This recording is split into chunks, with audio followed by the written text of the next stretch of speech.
Hello, ladies and gentlemen. Welcome back to episode number 19 Holy of, cow. yeah, 19. Virginia is for Conspiracy Lovers podcast. Today, we have Daniel back in the studio finally.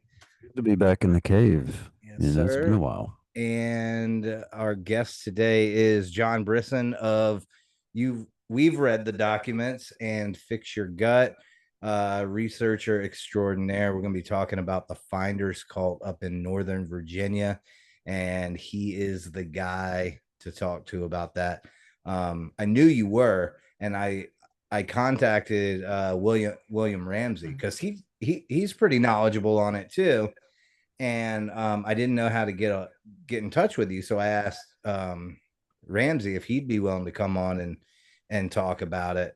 And I kind of thought he was blowing me off because he was like, "Have you contacted Brisson? Because he's the guy." And I was like, "Oh, okay." And he was like, "Yeah, you should contact him." And I was like, "All right, thanks." And then I contacted you. You got back a hold of me, but I emailed him again and was like, "Anything else you want to talk about?" And he was like, "Yeah, I'll talk about whatever."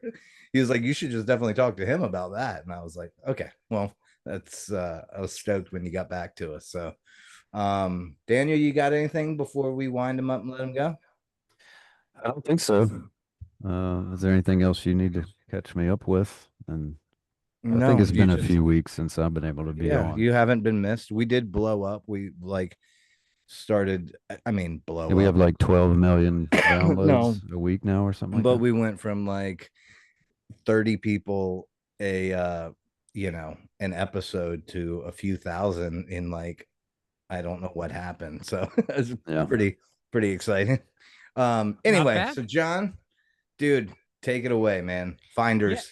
Thank you, Ernie and Daniel, for having me on.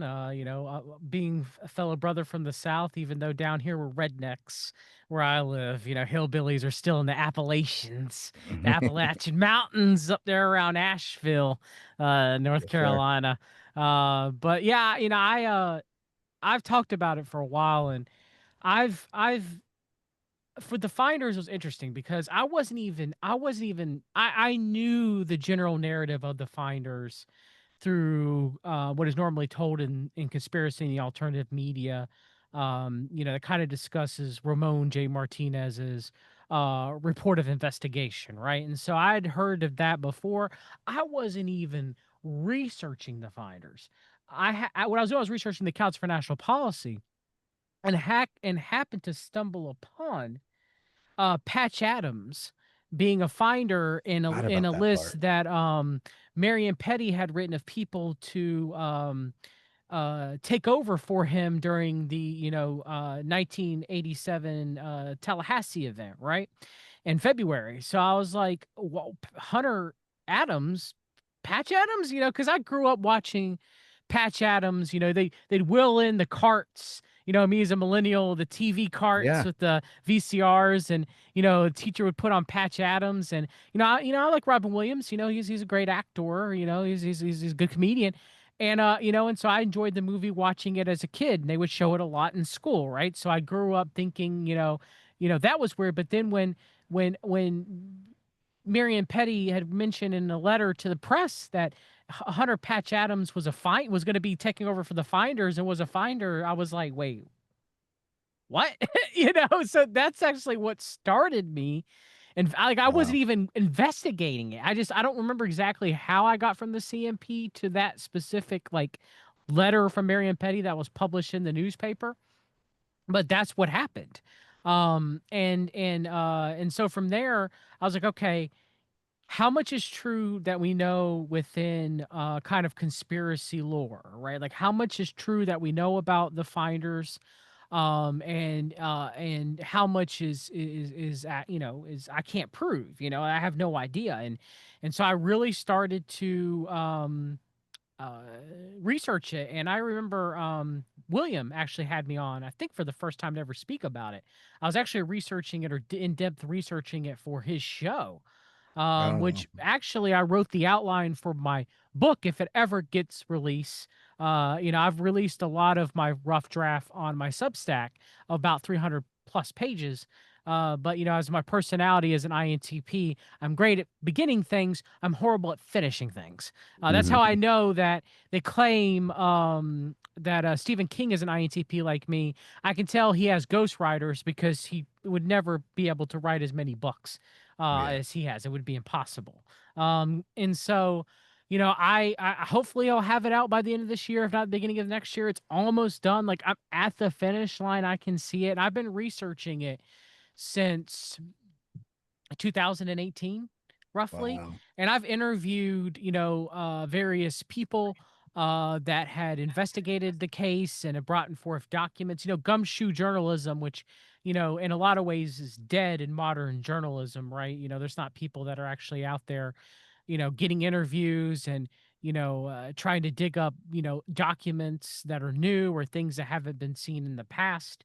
That kind of form of journalism is sadly, tragically, almost dead Yeah. in a lot of ways. And so I've spent a long time researching and trying to figure out, like, okay, like, is what happened in 1987, is Ramon J. Martinez's report, was human trafficking and child trafficking involved? Were the finders occultists? Was there government involvement with the finders and the CIA and the FBI?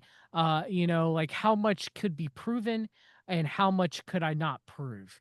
And I'll say with the most amount of confidence, they definitely had CIA connections through future enterprises and the training of uh, um, government workers and officials in computer typing and how to be able to use computer technology at the time during the late 80s.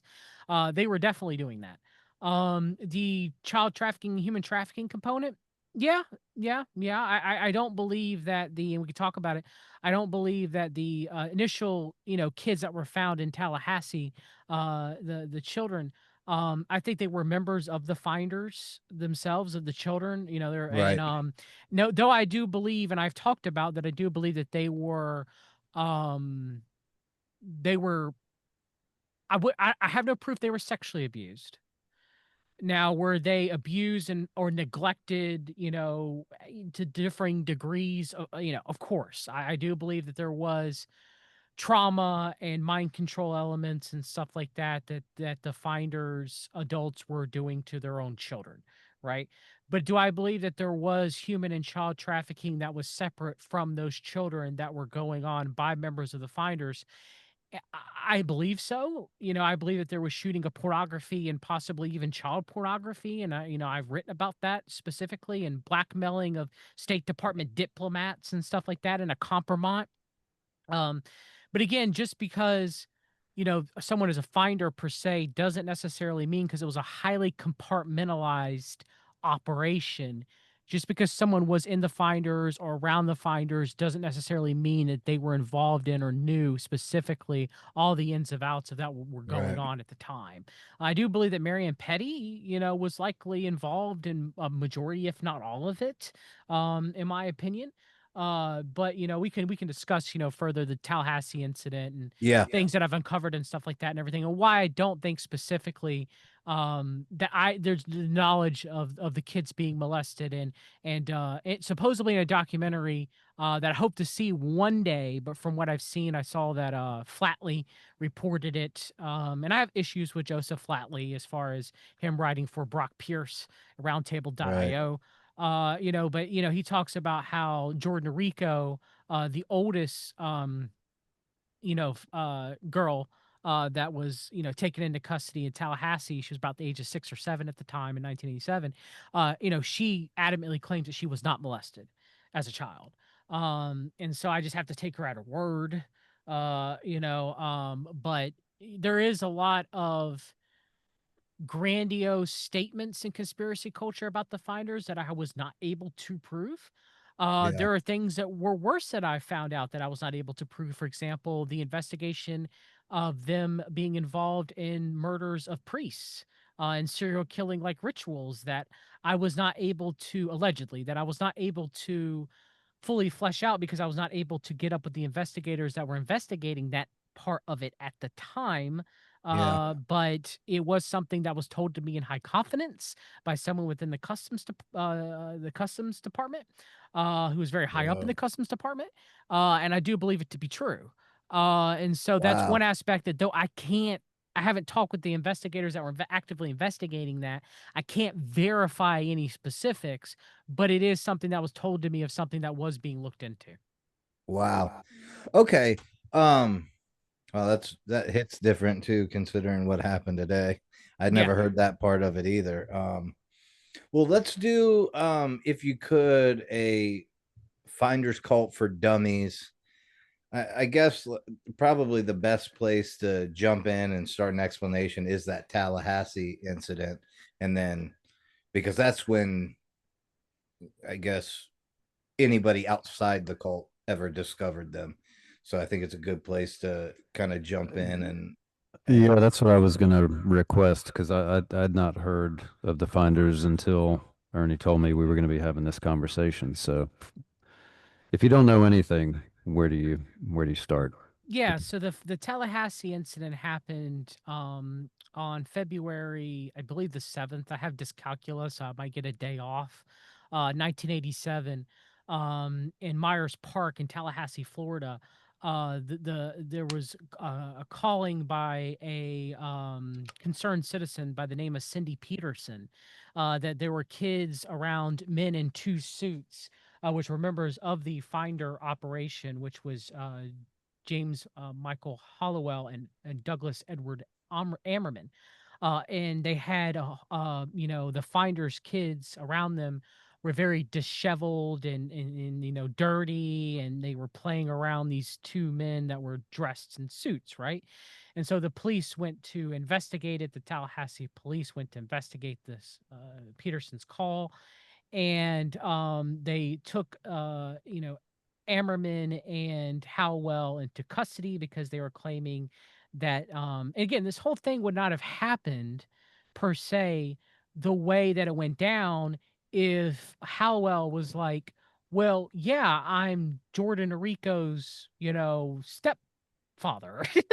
right. But they didn't identify as having any relationship to the children at all, right? So instead, they were like, "Yeah, we're taking these kids to a special, a school in Mexico, and they were playing, I think it was either I think it was Hollowell. Hollowell, it might have been Amron, but I think it was Hollowell like planked himself, to resist arrests and stuff like that, and they had, two copies of the Miranda rights on them and what to do and everything and stuff. So they were being extremely secretive and vague and just weird, just flat out weird, Yeah, from what I've heard about like the Tallahassee like arrest, I mean, I know it's not this, but it almost reminds me of those like those accounts of what people think were the men in black, like the Mhm. conversations they've had with them where like they just almost didn't know how to speak to Yep. like the police or normal people. Like they incriminated themselves like right off the bat when they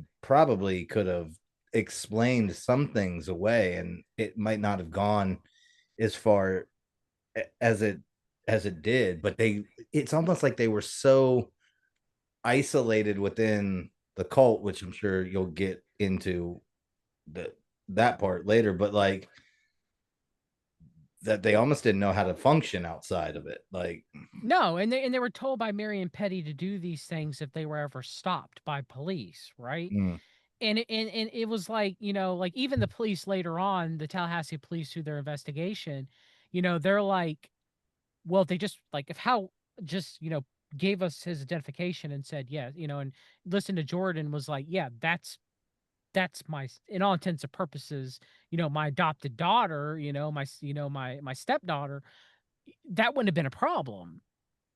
no, But they didn't do any of these things, right? Which then in of itself makes you go, well, just why? Because and they even, Ammerman and Hollowell say later, that if they were just straight up honest at the very beginning with the police officers, they never would have had it never would have even Toby Terrell, Finders operation member, says it wouldn't have gone as far. It would have gone as far, but they play games. That's what they do. Marion Petty's the game caller. He would call games for them to play with people, right? And so, you know, again, is it because they're a government operation and you have MK Ultra mind control elements going on, and chaos being sowed by these game players, of almost like Marion Petty being like a jester and a chaos magician in a lot of ways, right? Is that what's going on here? Because they would do things just to mess with, even later in the 90s, the community of Culpeper, Virginia, right? They would do things Mm-hmm. just to mess with the local populace. And they would do, it wasn't all of that. Like a lot of people within the local populace, especially in the Free State and the mountainous region around Culpeper, Virginia, a lot of those locals, respected Marion Petty and the Finders, right? And Marion Petty would do things like, grant them land and places to stay and places to live, right? So he did kind of have kind of that that relationship with the mountain people, right? And so it wasn't all games that he would play on the local communities, but there's stories about the Finders, not to get too off track, that they would go to random towns to collect information, and they would dress up in suits and go to like PTA meetings Hmm. and kind of like your city hall type meetings, right? They would just show up and they would write things down and everything, and they would do odd jobs like babysitting and cutting grass and housekeeping and stuff like that and everything for money. And so there was kind of like the weird elements that they would play as far as games and stuff like that, right? And effectively, when Marion Petty called a game, he'd be like, "Okay, I want you to go to San Francisco. I want you to go with no money, and I want you to, report back in a few weeks how much money you're making and the jobs that you're doing. And eventually, I want to set up a warehouse or a base. I want you to try to find this and stuff." That was the random games that he would call, right? You go Mm-hmm. here, you go here. These three people go here. This group here goes here. The men go to St. Louis. The women go to New York City.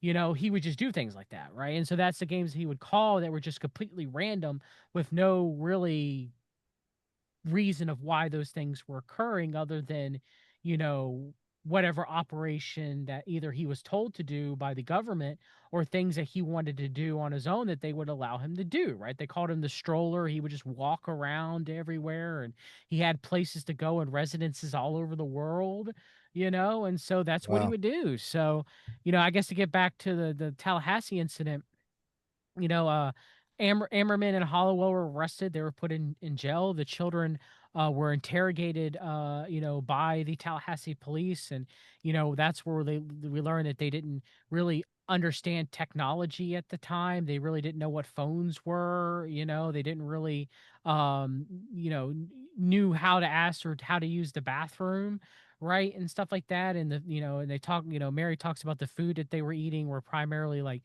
vegetables that were given to them, where the adults were given, meat and stuff like that and everything. So, right off the bat, the investigators are like, they don't know that the children are children of the Finders. And Mm-hmm. so they're looking at them as like these two men has kidnapped these kids and have brainwashed them. I mean, that's what they're thinking. All right. At the very beginning, that's what the Tallahassee police believes is going on. And then later they realize that, the finders' mothers eventually go down the Tallahassee through the court system. Some of them get their kids quicker than others, depending on how much they're cooperating with, DSS down there in Florida, and how much they're cooperating with, the judges and stuff like that, and the attorneys and stuff. But it takes time. It takes at least a month or two or even longer.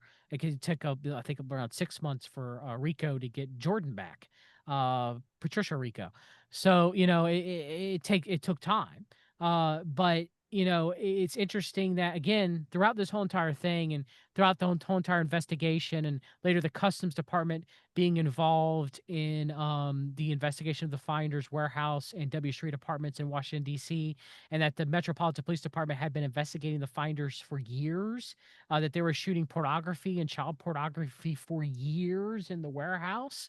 And so it wasn't nothing new that they were being investigated. And the FBI shutting down the investigation in combination with the CIA and the State Department, the 1987 incident. I mean, simply put, that's what was happening. Eventually, Ammerman and Hollowell were released. They were found that they no longer wanted to be prosecuted anymore. That was children of the finders, and they were not prosecuted, and they were released from prison about, I think it was March 1987, Essentially roughly. because these neglected looking kind of disheveled kids had permission to be with these two guys Correct. from their parents. Correct. Yes, the And then mothers that said was they gave them confirmed. permission. Now, didn't they find stuff in the van as well? Like, um, wasn't there like a computer or something like Yeah. that? This was like So super early on for. they had TRS computers that they would hook up to they would hook up the phone lines to have communications as like message boards and stuff like that. They would send telexes, which I have some of them. Here's a copy of a uh, telex that they would have where they would send like messages to each other and billboards and stuff like that and everything. And Uh-huh. yeah, so there was a TRS, and there was actually two vans. There was two groups of finders down at Tallahassee at the time.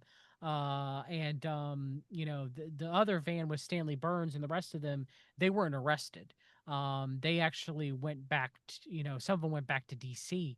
But there were two vans, and there was another computer that was found in a phone booth by the University of Tallahassee that was a finder's computer as well too at the time. And so, you know, the finders were very well versed at, you know, you know, using technology at the time. It wasn't super advanced, but they were, you know, for the time For period and that what they time, yeah. had, it was enough, you know, to be suspicious. And like I said, they had a contract with Future Enterprises to teach CIA agents how to use technology in the warehouse. Supposedly that's what they were doing, and I have pretty high confidence that's what was going on. Ernie, I'm pretty sure based off of my research.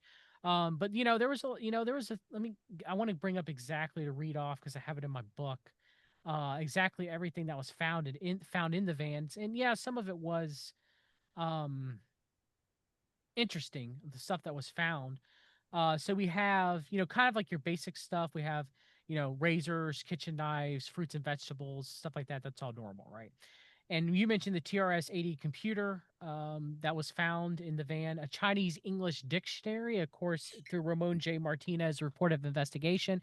We have Chinese nationalist, Jing Wang, staying there, who went to Georgetown University. He was an anatomy student, Mm-hmm. studying to be a doctor, I believe. And so yes, and so I discovered that there were a lot of Chinese students that were staying at the W Street apartments through Georgetown University, and it was quite frequently. And Toby Trail writes about it in his book in the Game Caller as well too, that it was going on, and in the so-called investigative leads memo, Eric Wahlberg, who was kind of like a foreign student like recruitment person that worked at Okay. Georgetown University, was also working with the finders as well too, to get the funnel foreign Chinese students to the finders.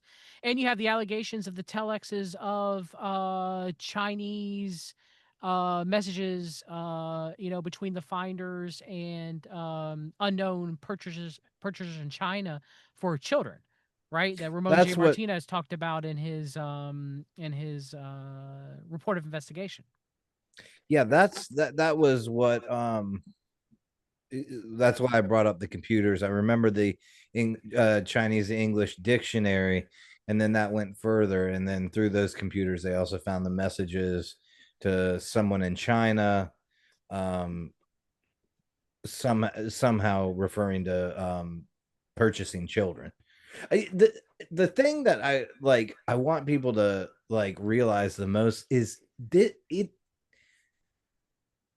you find out about cults and these people who research cults, and a lot of times it makes sense. You know what I mean? You're like, Mm-hmm. okay, this guy is of this religion.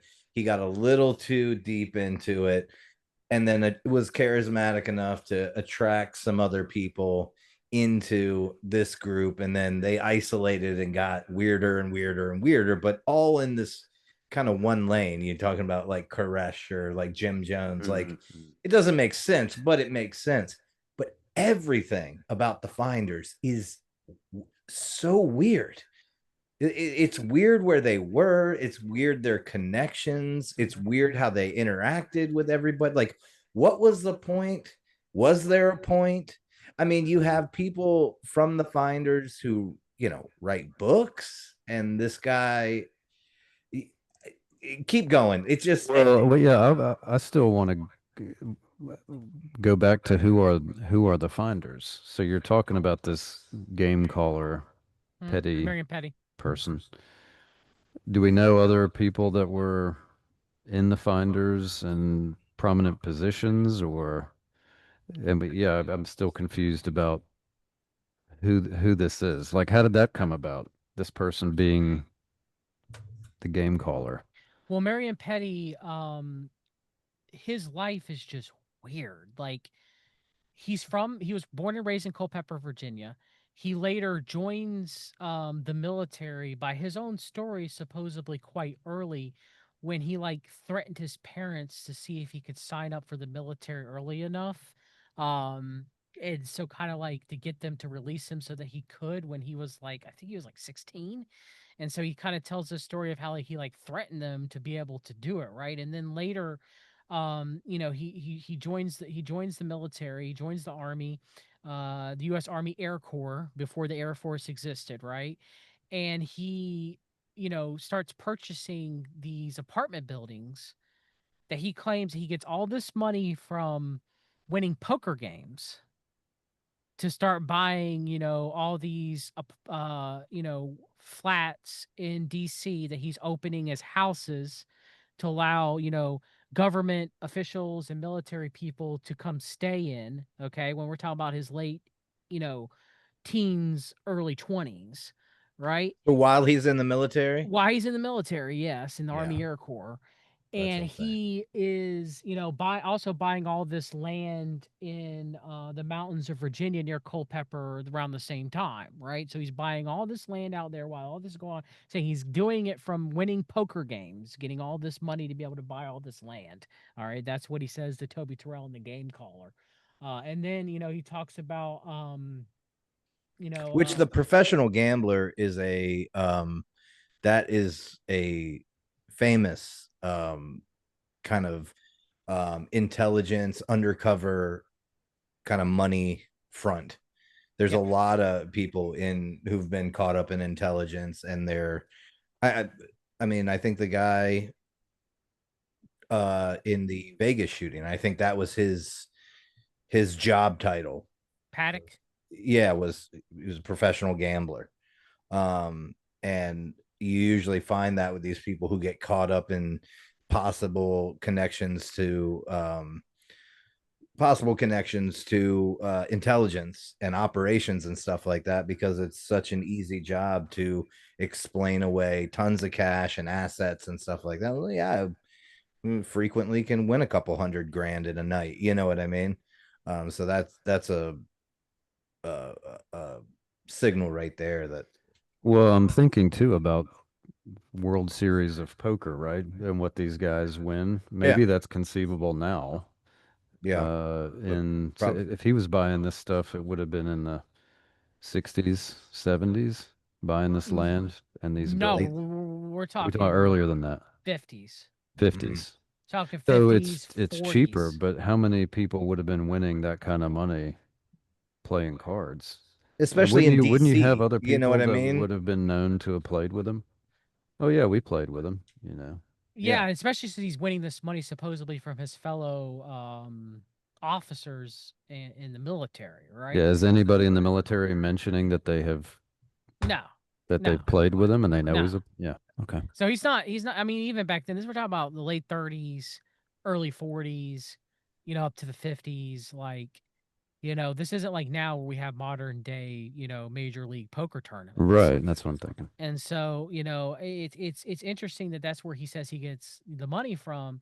And then of course later on he becomes a chauffeur for the United States Army Air Corps, and he's for Henry Hap Arnold, okay? So he's driving around US Army Air Corps General Henry Hap Arnold, and he later talks about, well, I also drove around George Patton, former United States Army Air Force General Ira Aker, J. Edgar Hoover, Dwight D. Eisenhower, Harry S. Truman, and Lyndon Baines Johnson. Jeez, that's a murderer's row of a sketch. You know? So he's driving all these people around, all right? And so he claims that later on he goes to Henry Hap Arnold and he's like, I want out of the military. I'm done. I want out. He's been traveling Europe or whatever. He's like, I want out, let me out. And so they supposedly allegedly let Marion Petty out, even though around the same time his wife was working as a clerk at the CIA. Mm-hmm. So this guy, I mean, so the timeline, this guy, 50s, he gets into the army. He immediately starts buying up um apartment buildings in DC, the Virginia mountains. About the time he's ready to get out of the military is about the time that he has a wife and she's working for the CIA. And so that's where we're at. Do we know much about what he's doing between like that and that Tallahassee? I mean, I know that's a number Oh yeah, we of know years we there. know a good amount. Yeah. So okay, so later he leaves the military, supposedly allegedly. I don't believe that to be true. I think he always was an operative. But that's what we're told. We're told that he leaves the military. They let him out. They just let him go. Let him go, even though they invested. They were actually training him. One last thing I want to mention: they were training him in Army intelligence. All right, like why when he decides to leave is around the time they're training him for Army intelligence in Right. France. All right, so he's like, I'm done. I'm out. I want out. So they let him go. Okay, that's what we're supposed to believe through Toby Terrell's book on Marion Petty. Okay, who Toby Terrell's a Finders member. He was still, positive of Marion Petty and the Finders, when he wrote his book in the 2000s. Okay. So, Marion Petty he continues to buying up all this land and he starts recruiting members for the Finders in the 60s. Okay. So he starts putting in advertisements in the newspaper saying, I have all this land in an area called the Free State. You can come stay, you can come move, you can come put up, an RV or a homestead or a tent or whatever. And he's renting out all of these flats that he still owns at the W Street apartments, where, in the past, when he was in the military, intelligence was just moving through and stuff like that and everything. Still think it's going on, during this time period. He also starts interacting with various people during this time. So he starts interacting with Barbara Marx Hubbard, founder of the World Future Society, with Edward Mm-hmm. Cornish, and he becomes very good friends with Edward Cornish and his wife first, and then later through Edward Cornish starts the World Future Society in the late 60s with Barbara Marx Hubbard, which is kind of like a futuristic version of the World Economic Forum. Mm-hmm. It's like kind of like what I believe is going to replace the World Economic Forum in the future, or something very much like it. Barbara Marx Hubbard was finding her family, the Marx family.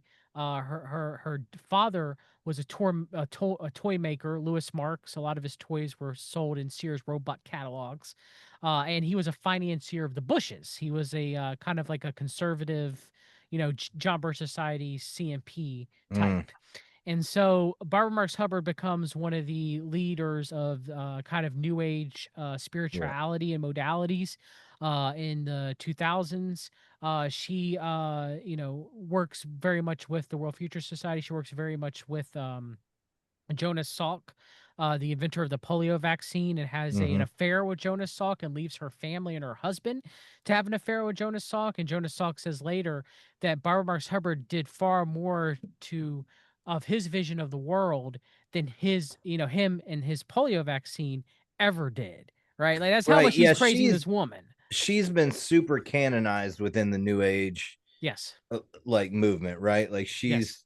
is she the one no, go ahead. Go ahead. Sorry. No, no. Ask away, Ernie. No, Go ahead. I lost my thought. Um She's extremely powerful. I mean, she's founded various organizations. She worked directly with the State of the Union forum and kind of like the CMP's like brokered takedown of the Soviet Union, and would later work Mm. directly with Gorbachev, and Gorbachev working directly with the World Future Society in the 90s. And it's just the Barbara Hubbard thing. I could talk about her for a very long time. I've had many discussions Yeah. with John Kleizak, who's written excellent blogs exposing Barbara Marx Hubbard as well.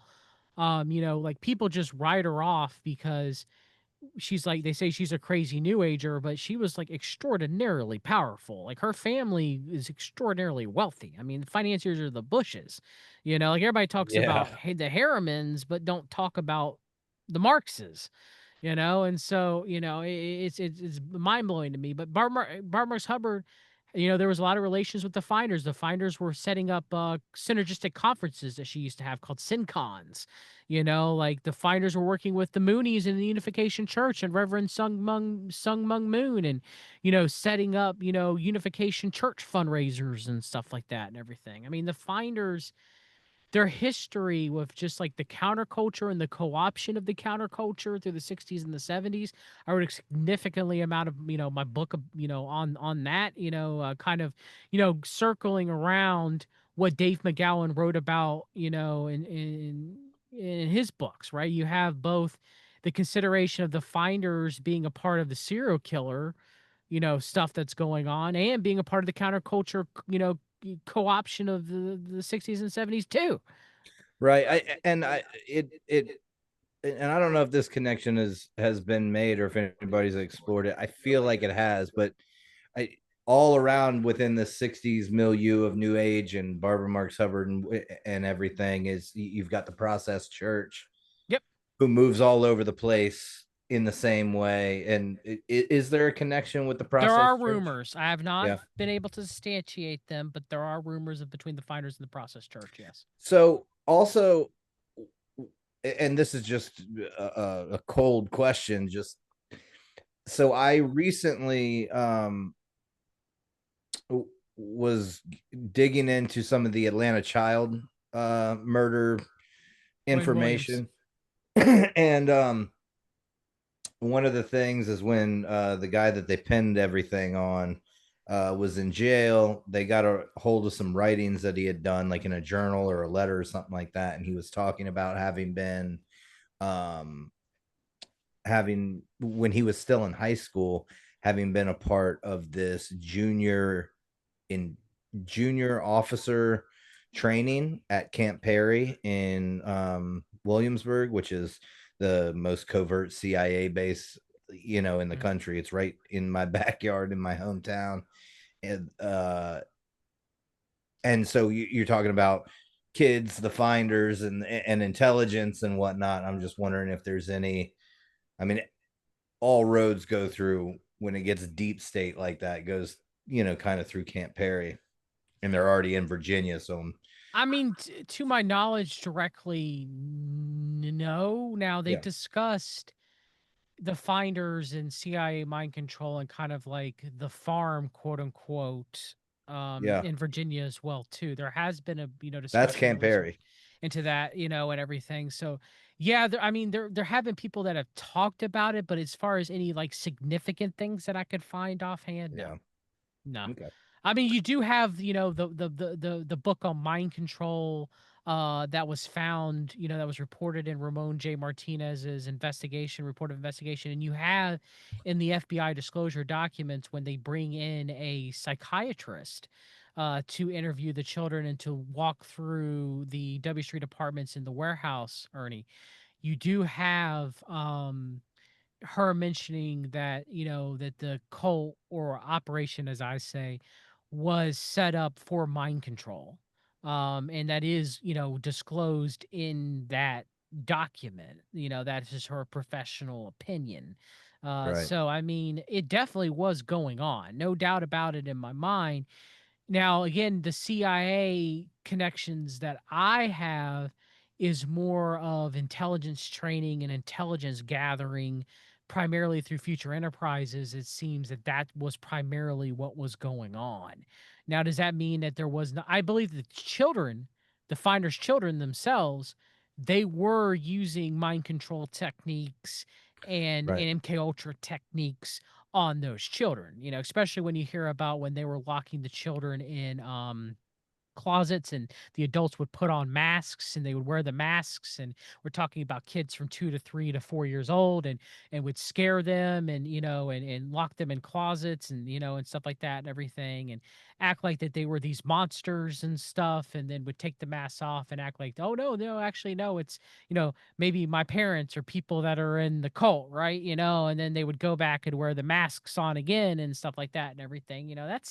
That's trauma. That's trauma, Yeah, I was mind gonna say, control based, rituals. You also have the execution of Henrietta and Igor, yeah, let's the get into goats. that, because I always lean satanic panic, not in the way that, the CIA framed the term satanic panic, Yeah. but that everybody's a devil worshiper. I always it feels like um that got blown off way too quickly. And when you dig deep into any of it, including like the new age and whatnot, you go far enough into it and you find the connections back to the Crowleys Mm-hmm. and things like that. And when I know that with the finders research, they find this execution material of goats in this very ritualistic looking, possibly their I believe colors. it was. I believe it Yeah. was because Hunter Patch Adams, when he was asked about it by the news media in Oh, he got 1987, he says it's just animal husbandry.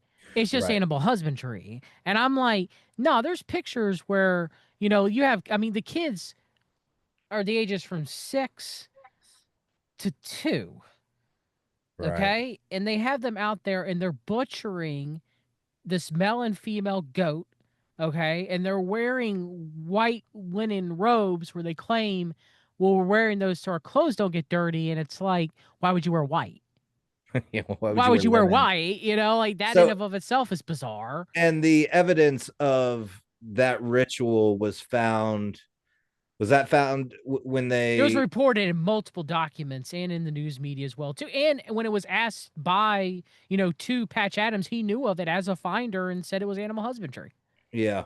Now, Because kids that have grown up on farms for thousands of years have put on white before they kill animals and eat them. yeah, Or right. or have the kids pull It's out normal. the womb of Henrietta and open up the womb and find the baby goats inside, right? Like this is just because that was Dan, that was Patch Adams excuse. Was butchers have been killing animals with their kids for centuries, but it's perfectly fine. It's What don't I worry know, about but it. wasn't it at night and it was all like, this gathering type To situation, and it me, it's was, what it appears when it's reported. Yeah, there yeah. was and they even have a point where the kids are holding, allegedly, supposedly, a silver platter with Igor's head on it.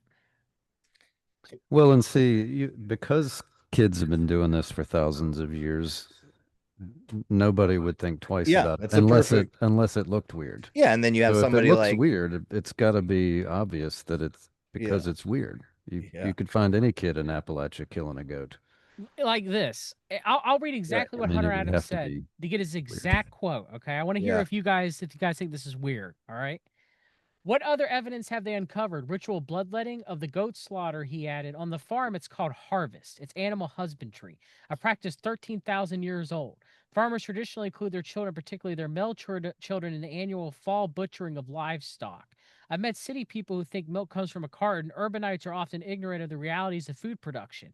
Their way of child rearing isn't mine. Yes, they're strange. Yes, they're maybe misguided, but there are a lot of other kinds of neglect out there. If their children have been neglected, it wasn't meant to be neglect. They mean to give their children enriching experiences. This could be a lesson of survival. If you wanted to show our society is messed up, this certainly will do. Or if you wanted to show our society is messed up, this certainly will do it.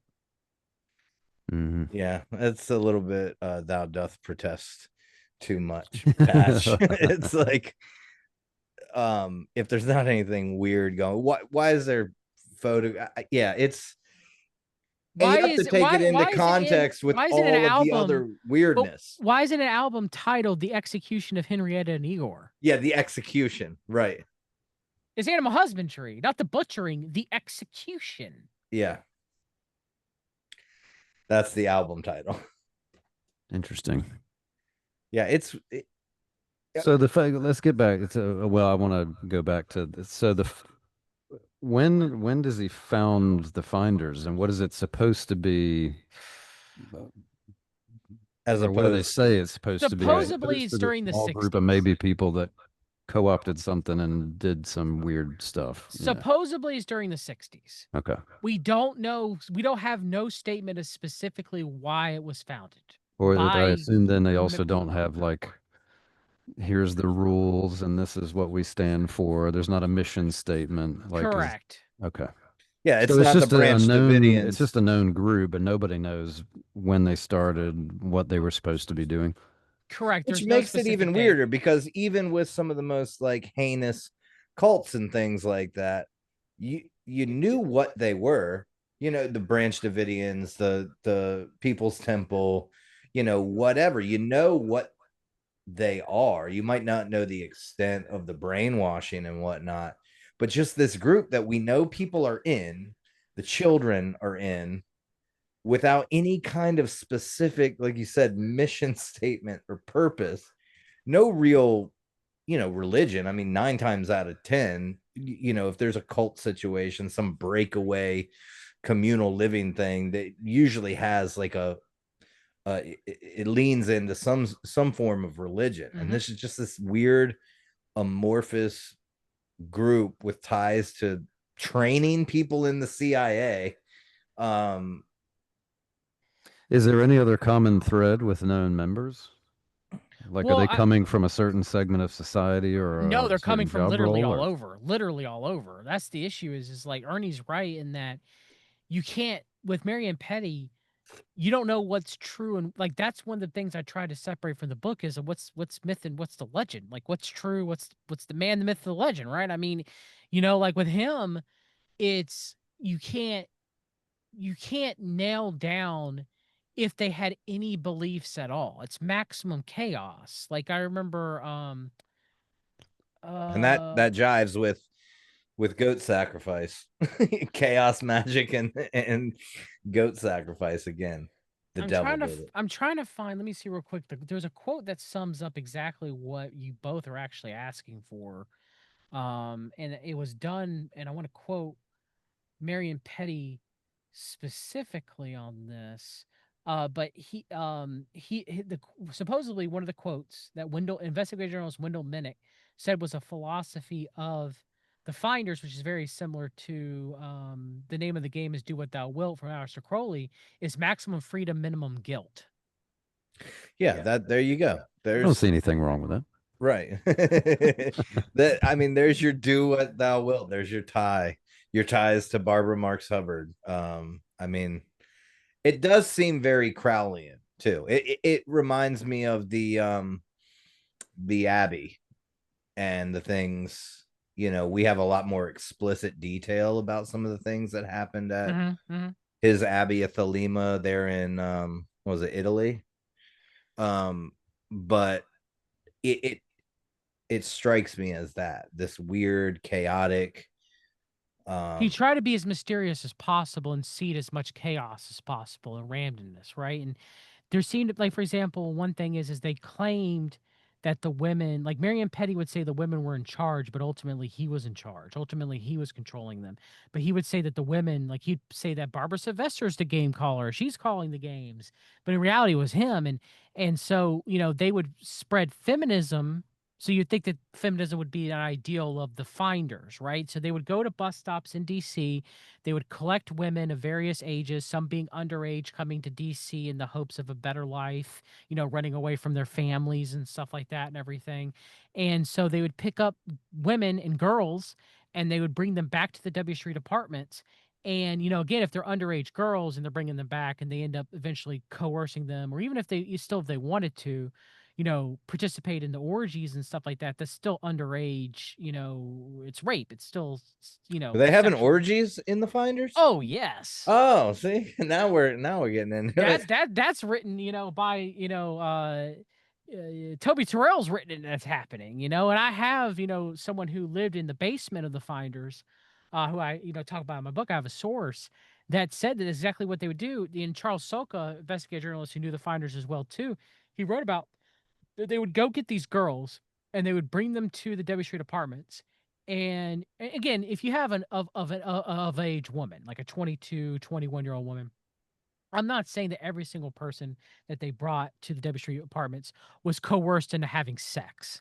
Okay. Right. But there were women of age that they, through group mentality, through drug use, coerced them to having sex, which is rape. And any girl that was underage, that's rape, statutory rape. And so these things were occurring in orgies at the W Street apartments. I mean, the kids talk about before the Tallahassee incident on Christmas in December, the finders women went down to greet the men naked, stark naked in front of their kids, doing these weird sexual dances and, and being up on whatever man that they were dating. Like the kids didn't really know at the time, like the mothers didn't know who the fathers of the kids were. They Right. had an And then idea of some of them, right? And they believed that some of them were the fathers, but without adequate DNA testing, like how would you know? So they would say, "Well, this person's your father," or like again, like you wouldn't know, And so yeah. there was a lot of that. There was very much a free love, anything again, maximum freedom, minimum guilt, right? So this thing happens in Tallahassee, and that's what ends up opening up. Why did customs get involved and do like Was that because of the warehouse with the warehouses in DC? Correct. So customs got involved because the Washington Metropolitan Police Department and the Tallahassee Police Department contacted the Customs Department because of the kids in Tallahassee. They were wondering if they were being trafficked. because it was over state lines, so you got to Correct. get like a Yes. federal department involved. Mm-hmm. And then that's when that one customs agent starts the investigation. And I mean, didn't they find photographs? Well, he did. Well, he didn't start. So what happened was at the time the Customs Department, it was run by John Sullivan, had a child pornography investigation unit. Okay. Okay. And for lack of a better words, that's what it was. Pretty much what it was doing. And so they, the Tallahassee Police, the Washington Metropolitan Police, requested the Customs Department to be involved because they were thought that human trafficking and child trafficking was going on across state lines and across country lines, and child pornography was being shot and distributing as well too, is what they were thinking, right? So they contacted Sullivan. They contacted Robert Harold, who was Ramon J. Martinez's partner, and then from there, they kind of brought in Martinez, and both. So the first raid that happened was on the warehouse, and by the Washington Metropolitan Police Department, and Ramon J. Martinez's partner was there. He was there at the raid, and he talked to me a lot. Bob Harold did. And he told me that the finders were tipped off before they'd even gotten there, which was new information. That they had went to the room where all the computers were, where they were allegedly training the CIA, and a lot of the computers were gone. The reason why Harold knew of this was because he was technology. He was, because again, child pornography, right? So he was Right. kind of like the technology agent, special agent advisor at that time. And he was like, well, they didn't dust the tables, and you can see the outlines of the computers, Right. in the dust. And there were some computer equipment that was left behind, right?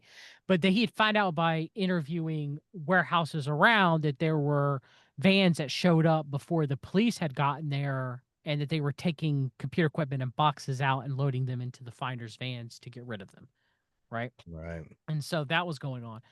So, that was previous. That was not not known. And like I said in Toby Terrell's book, again, like I don't know if it's out of arrogancy or he thinks that people would just believe him, but he tells a lot, especially for someone like me who knows the case. He's saying that Detective John Stitcher, who would later die of a heart attack a few years after the Finders investigation, um, he's yelling at Toby Terrell until he's red in the face. I know you're shooting child pornography. I know you're shooting pornography in the warehouse.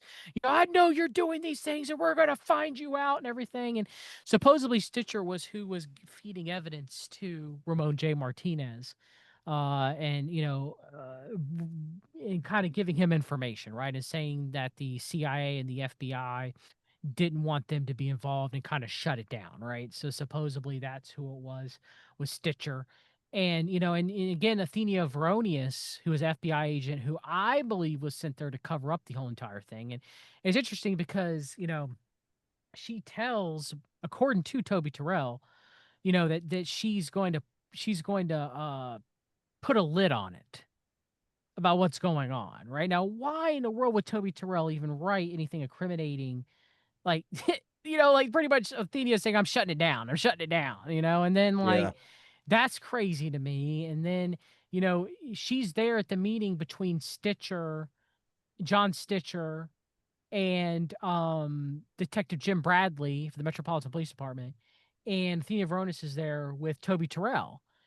And and so it's odd, that, and she was actually who, now this gets weird.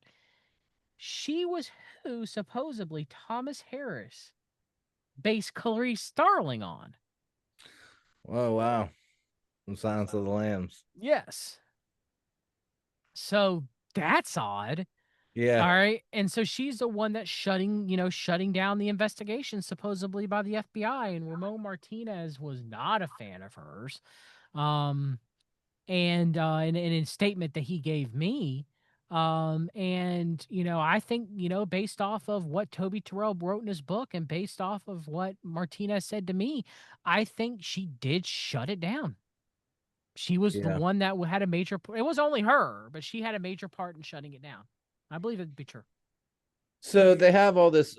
I mean, the DC police had been watching them for years, suspecting trafficking or child pornography. Or And adult pornography being shot, yes. right. And then they catch these guys in the Finders with a handful of disheveled kids down in Tallahassee. And that's weird. They find communications about buying kids with somebody from China. This guy has CIA ties, strange amount of land holdings and real estate All in over the DC, world. All over the all world. over the Millions of dollars, world. worth millions of dollars. Millions of dollars. And it seems like these investigations kind of come and go fairly quickly. Like it just gets squashed. It gets shut down in a matter of months. You have it later open up in 1990 and 3 Okay. by Henry Skip Clements and Tom Lewis of Florida and Charlie Rose of Cumberland County, North Carolina, one of my former representatives who's CMP to the hilt. They kind of reopened up the investigation. I think Charlie Rose was kind of the one who torpedoed it. I actually think that Tom Lewis, for all intents and purposes, of what I've seen out of Florida, was legit. He was really trying to, get the Finders reinvestigated again. And so that's when you have in the document that was released by the FBI vault releases. You have a document where you have a Washington Metropolitan Police Department officer in the late and I mean not late, the early 90s, saying, I pull over this van by this warehouse where it was investigated for child pornography, and I pull I pull over this van, and I'm like, well, what are you guys doing? Because it's odd, because he's watching. And again, Henry Skip Clements told me this Yeah. before these documents were released, meaning him as an investigator, he knew this stuff. All right. Yeah. So what was disclosed, and you can go listen to an interview that I have with him, and he's telling me these things. And I'm like, okay, but I have nothing to verify what you're telling me. And then later it's verified. Yeah. And so what is told is they're seeing State Department diplomat limos going into the warehouse and kids just being all around the warehouse. Okay. And which again, majority of the Finders mothers left the group after the 1987 event. So whose children are these? Okay. Right. And they get pulled over by this this finders member in this van, and they're like why are there all these children out late at night and all these diplomats, like what's going on here? The Washington Metropolitan Police Department officers asking him, and he's like, oh, we're just babysitting the kids, we just babysit the kids. And the police department officer In a warehouse? huh? In a You know, warehouse? like, yeah, With a at bunch of night? diplomats? Yeah, like, what, huh? And so he writes up this report, right? He's writing it all up, and he's like, possible, child pornography, possible child trafficking operation, written in the header, right? And he's like, this is the same place I was investigated in 1987, and then it doesn't go anywhere. And then, the 1993 reopening gets shut down by the State Department. The Department says, no, it doesn't matter that Marion Petty has, his passport, he has visas, to North Korea, to the USSR, to China throughout the 60s, the 70s, and the 80s. How is he going to North Korea? How is he going to North Korea during this time period? Now, that doesn't matter. Shut it down. Wow. So is this just a clear-cut group of rich and powerful people doing dirty stuff? Is that God, it feels like really it. all it is? I don't say all it is in any disparaging way. I just mean it sounds like I've been thinking about. I watched. I think it was one of the seasons of True Detective not too long ago. The one that Rachel McAdams was the detective in it. But the whole second one. plot, Second season. yeah, I think it was the second one. The whole plot ended up being that there's a group of politicians, then there's some guy that feeds them all these girls and stuff like that. But you have Eyes Wide Shut. You have the real scenario of Epstein, and it just seems to go on and on. But there seem to be a lot of people in the journalism, cinema, art world that are very privy to the fact that this stuff's actually happening, and they keep talking about it, and people think it's kind of fictional because like, oh, that's it's a crime show, Eyes Wide Shut. I think movie. sometimes Somebody seems to really continually be putting pressure on showing that this is very much a real thing, that a bunch of these rich people are doing this. Well, I mean, you look at like Kubrick putting out Eyes Wide Shut. I mean, there's some pretty strong circumstantial evidence that he got taken out because of Eyes Wide Shut. Right. He died before it was. I think there are people who run across this stuff and maybe early on get helped by some of these creeps, and then it weighs on them after a certain amount of time, and it starts coming out in their art and whatnot, almost like, hey, trying to let people know. That, I mean, that's a generous. You see that we're talking about it, and they just threw this mic. Threw that mic right at you. Well, I guess what I'm really trying to say is it feels like this is less and less conspiratorial these days and more public discourse, especially with all of the stuff going on with around Epstein. And I think it is. Think of something when you were talking about gosh, was it? Well, we've almost been desensitized. You're frozen on that computer. Oh, he's still there. Okay. Now, I would say, well, one thing I do want to mention, Dan, I didn't mean to interrupt you, but one thing I think is important is Stanley Kubrick was a World Future Society member. Was he? Yes. Of course he was. And a lot of people don't talk about that. So, again, like, are we setting up for a disclosure where one side of the world order goes down for being exposed with being, practicing elite pedophilia, and another side is lifted up as being completely squeaky clean? Well, it would make sense, I suppose, that you were going to have to throw some people under the bus to keep it going for a while. But then again, the only reason that it wouldn't, the only reason that one side hasn't been taken down by it, if it was one side versus the other side, is that because it's widespread. It's I'm mutually not assured one side versus the other. I know, but I was agreeing with you as far as like, it's mutually assured destruction. Yeah. And I mean, I think that's mostly the point of it. I mean, But that's what if what you the have a whole changing of the guard, though? Kind of like the Who song "New Boss," "New Boss, same as the old boss," right? So in a revolution, you usually have to, one side yeah, has to be sacrificed for another one to take its place, right?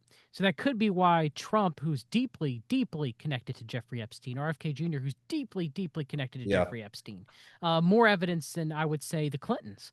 They're at least on appearances trying to keep them separated, or at least enough plausible doubt to the average person to think that right. Trump isn't too knee deep in it, but he is. So again, like, is that what's, I don't know. I think about these things, but is that Well, something and that's Well, happening? it's also obviously because the group that's doing all this is such a group of powerful people, it's just nearly impossible to ever bring it down. well, yeah, I think at the very top of it, I mean, you start getting into those families and those organizations and stuff that we don't know the names of. So Yeah. yeah, there's definitely I personally believe this guy is a petty, not even middle management. You know what I mean? I look at like the Rockefellers and the Rothschilds and stuff like that as almost, But to go super conspiratorial for a minute, yeah, yeah, go. is there a possibility, because the World Future Society steered modern day science fiction and what we think in culture, Yeah. whether it's Kubrick, Roddenberry, Heinlein, Asimov, like f- modern conspiracy culture, modern science fiction beliefs with coming, neo theosophy, Elon Musk being a very strong example of that. I mean, Grok comes strictly from Heinlein Strangers in a Strange Land, right? Right, Specifically, yeah. right?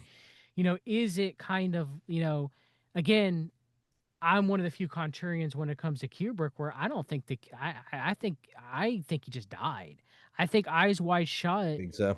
Yeah, I mean, I think Eyes Wide Shut was supposed to be out there, and the mystery around his death and the missing minutes, which I think eventually will come out. Yeah. All of that is to kind of push, if there is eventually some sort of disclosure, to kind of push, one group will go down as being, dark and evil, while another group Totally. will rise in its Yeah. place to say, oh, we're fighting them, don't worry about it, it's perfectly fine. We'll Well, see. and that's your Trump example again too, is, Yeah. you run on drain the swamp, um, because you keep alleging this mystery group of people is back there pulling all the strings. It helps you not look like you're one of those people, Hmm. but you're obviously one of those people. And Yeah. you said something about the women supposedly being in charge of the finders, and that gave it this appearance that they were pro-feminist. But it made me think of Weinstein when he went down for all of his sexual assault allegations, as he was constantly talking about feminism and giving all this money to all Yeah. of these Yep. feminist causes, and it was presumably a cover for what he was really doing. Well, look who his lawyer was. Gloria Allred, Lisa Bloom's daughter, the massive feminist lawyer, right? Yeah. So what's that about? Why would she represent Weinstein? And so it all. I mean, to me, to answer your question that you mentioned early, I think it was you, Ernie, that had mentioned it. I think that's why we're having these disclosures, and why we've had disclosures through movies for decades. Primarily, a lot of World Future Society directors and writers, is because they're setting up for this. We're going through the controlled Great Reset right now, to the false Great Awakening that Barbara Marx Hubbard Been wanted banging the to drum bring about about so forever. much. Yeah. Was she involved with the Lucius Trust?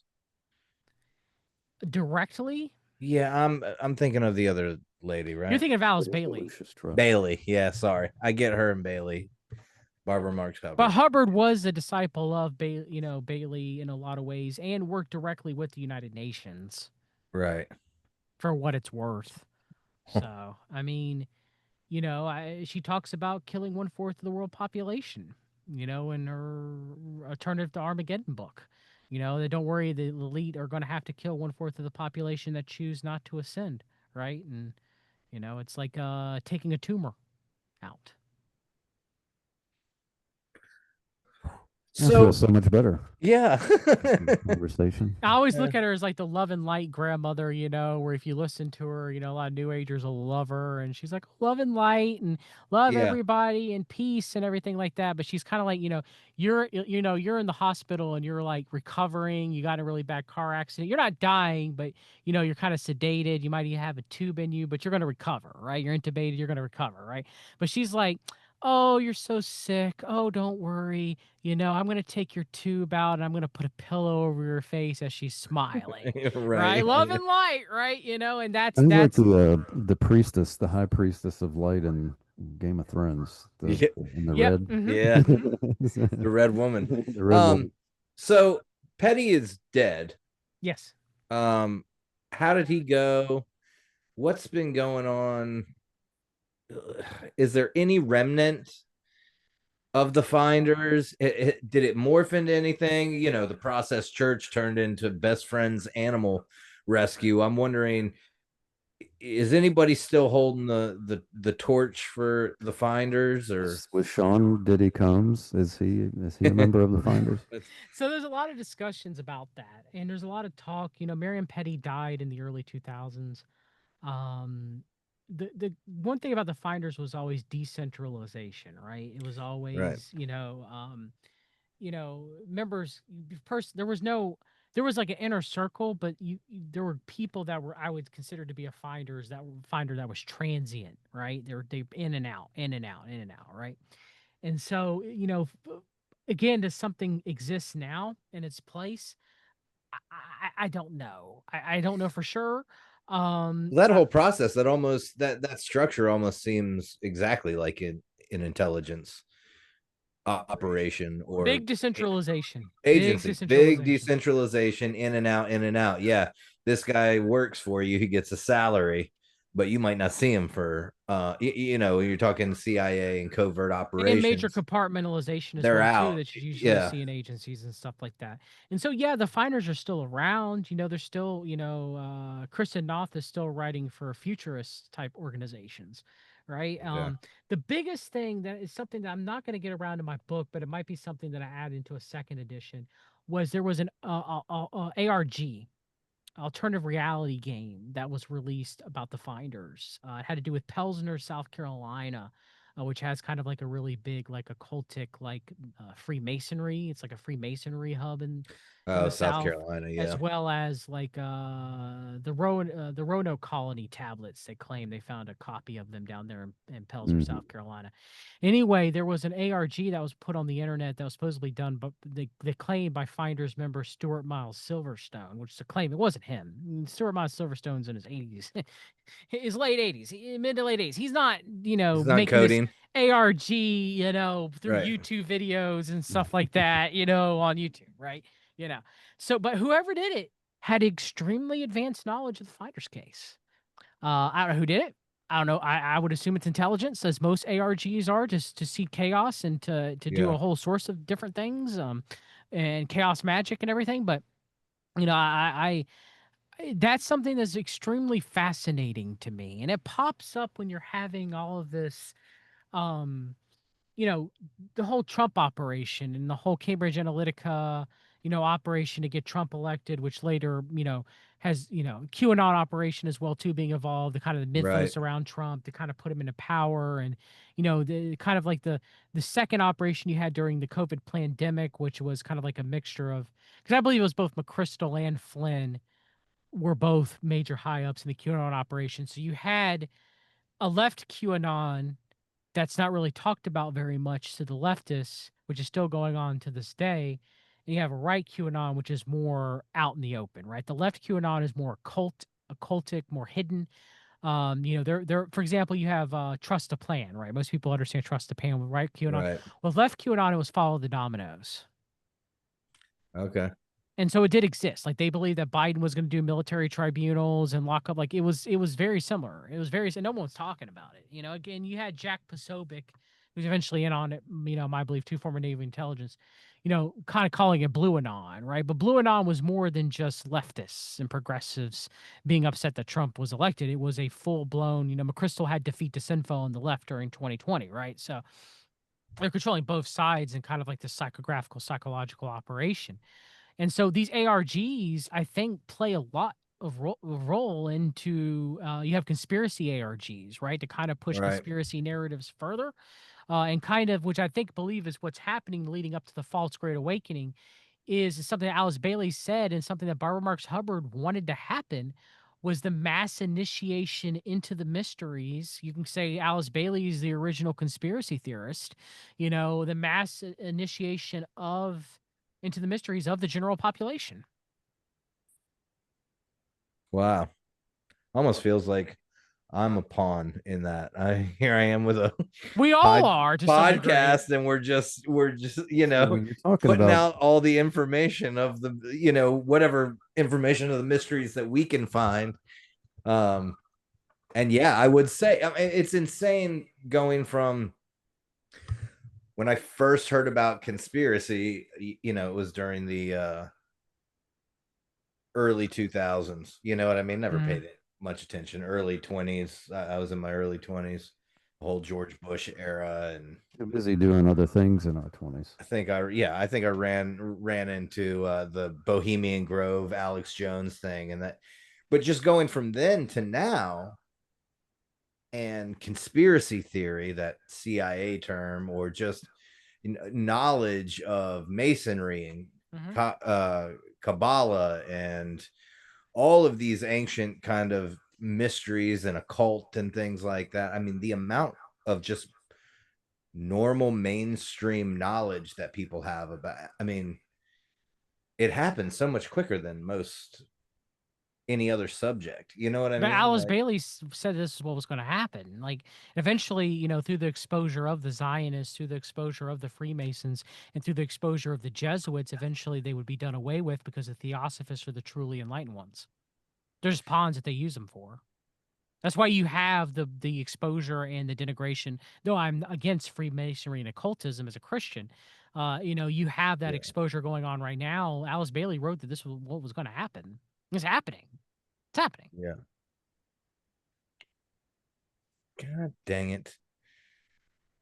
Well, part of the reason I'm on this whole thing is to be somewhat skeptical. And Ernie and I often have conversations after we record one of these where we kind of get into more that we don't have time for, that things overlap that don't pertain to that particular conversation. But sometimes I could easily still believe that a lot of the conspiratorial stuff is out there to get people riled up and thinking about this horrible, evil thing that is trying to do something when it's really, unfortunately, much more banal than that. And it's still basically this group of rich, influential people trying at the to end do of the whatever day, they want. it's six in probably one hand, not half a about dozen in the other Satanism at or that anything point. else. It's just like, hey, but if that's what people want to believe and get riled up about, they're still never going to get to the real reality that it's just we tell you all what to do all the time, and that's all there is. We're running the show. There's never anything you're going to be able to do about it. Which is just as evil as any one of the million other conspiracies that are out there. You know what I mean? It's not as sexy, but it's the fact that they're pushing everybody into fear of the conspiracy down this road or that road or this road or that road, or UFOs or cryptids, or like what's going to happen with AI, anything, just so that they can hide what they're doing for what their real goal is. It doesn't matter. It's all like, and that could still just be as simple as I want to sleep with as many women as I possibly can, play golf when I want, and I'm going to have a bigger house than you. It could be that simple. I think it goes darker than that, though. Well, I know you do. I mean, it's crazy to think about that, though, because if you go read the writings of Alice Bailey, she's setting up and saying everything is going on now as far as people being initiated into the mysteries. And I mean, remember how hard it was 15 years ago to mention the Bilderberg Group to somebody. Right. Yeah. Now it's easy. It's easy. Yeah. To Bilderberg Group wasn't a thing. It was still a secret, and you were looked at like you were out of your mind if you even mentioned that the Bilderberg Group existed, and that all the world, the most influential people in the world got into a room with absolutely no kind of oversight as to what they would be discussing, that you were crazy. That was a conspiracy theory for a long time. I mean, they were talking to But Alex Jones. Go if I ahead. talk about now that we're all set up to believe in conspiracies, and that's the conspiracy, I'm the crazy one now. Right. Man, I know you got a heart out at 5:30, but I feel like that is kind of the perfect spot to end it. Yeah. It is sad when I came to that realization. I do want to say, Ernie, real quick. It is sad once I realized that talking about these things does propagate Yeah. conspiracies. And it's not that I don't believe certain conspiracies to, I mean, there might be things that I believe that, for example, I believe that JFK knew he was going to die. Whoa. And so to bring in the New World Order later on, which still has not come to its fruition yet, he died in purpose in a mass ritual. He had Addison's disease, So again, I can't prove that. That's a conspiracy, right? And so you look at the killing field where it happened, man, it's all set up to that King Kill 33 symbolism and whatnot in Dealey. And didn't he go down as a martyr? But he was a pedophile himself. Look at the Profumo affair, right? Yeah. Kennedy was a degenerate, and so it's like, but think about it. In modern culture today, in conspiracy culture in Americana, Kennedy is looked upon as a being god, because he's like the first. That's like that is the kiddie pool of conspiracy. Is they took out this great leader, and we ignore all the gnarly crap about Kennedy because, I mean, it's almost it's almost pretty much accepted mainstream wise is that there wasn't the lone gunman theory is garbage. I think that's done just to make people. Well, I think people attach to something like that and ignore the bad part to make themselves feel better about my side's better than your side. Because I mean, because again, these things cross demographics. They cross party lines. They cross this nation is terrible, ours is better, but the guys at the top are doing exactly the same thing. I think it's just what people do to make themselves feel better personally, because they don't want to confront the reality that it has no barriers. Yeah, they don't want to confront that JFK was a womanizer and MLK cheated on his wife. Yeah, I mean, it goes on and on and on. I mean, it is lionizing of someone. I mean, that's happened all through history. Once they die, they're these great people. But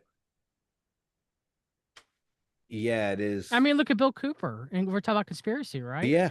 Bill Cooper was not a great father. He was not a great husband. And everybody forgets that he started off, you couldn't believe or not believe his story, but I mean, he spent years banging the drum about UFOs and then basically came out and was like, yeah, that was made up. You know what I mean? And there's Who's Bill Cooper? I don't know. Oh, Bill Cooper, Behold a Pale Horse. Yep. He's like the godfather of conspiracy. He also wrote how great a Hunt family was in Behold a Pale Horse as well, too, which Alex Jones would later, JBS CMP Hunt family would later, say they're fighting the New World Order. The Hunts are fighting the New World Order, and I'm not saying that Bill Cooper didn't love his daughter. I'm not saying Bill Cooper didn't love his life, but if you listen to, I forgot who did the biography on Cooper, which is very good. He was, he had a lot of flaws. We all do. I'm a sinner. We all fall short. But he had a lot of flaws, and there's a lot of lionization of Cooper. Yeah. I believe that Cooper antagonized, the feds because, again, as Kurt Cobain said, it's better to fade away than burn out, right? Yeah. So if Cooper knew he was going to die, he had advanced heart disease and advanced, probably because what his autopsy looked like and kind of liver failure, cirrhosis, right? What better way to go out than make it look like he went out in a martyr in a blaze of glory? Yeah. How did he go out? He was shot and killed when the feds were trying to enforce, I think, arrest on tax evasion, if I remember correctly, right? Right. Didn't he predict 9/11 pretty close? Yes.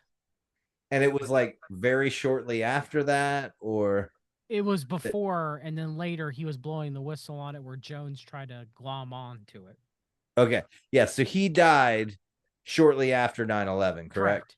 Yes. But he had predicted, and this dude had, so Bill Cooper, I mean, he had the hour of the Hour of time the time. radio. I mean, there were a million out. There still are. You can watch all of them.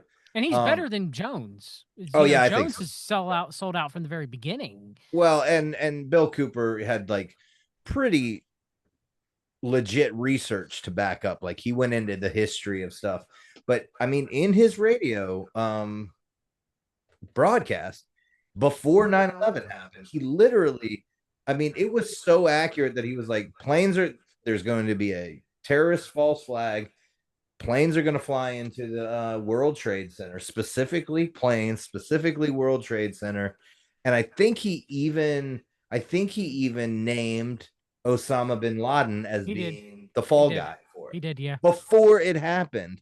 And then he died, then feds kill him.